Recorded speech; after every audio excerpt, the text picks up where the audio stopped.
So it's the next day. We got the polyurethane on it. Got it all nice and dried. We went through, did 2 coats yesterday. Did a sand in between it. Some cloth here and got it all sanded out. And I did my final coat this morning.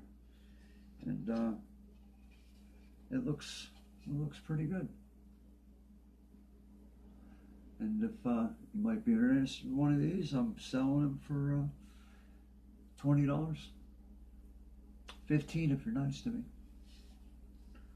But yeah, it's pretty nice. It's easy to make. Put some put some nails in it, so it's pretty secure. And I'll go over to the customer's house and get it screwed in. Good to go.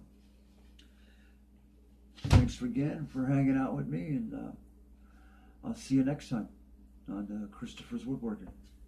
See you later.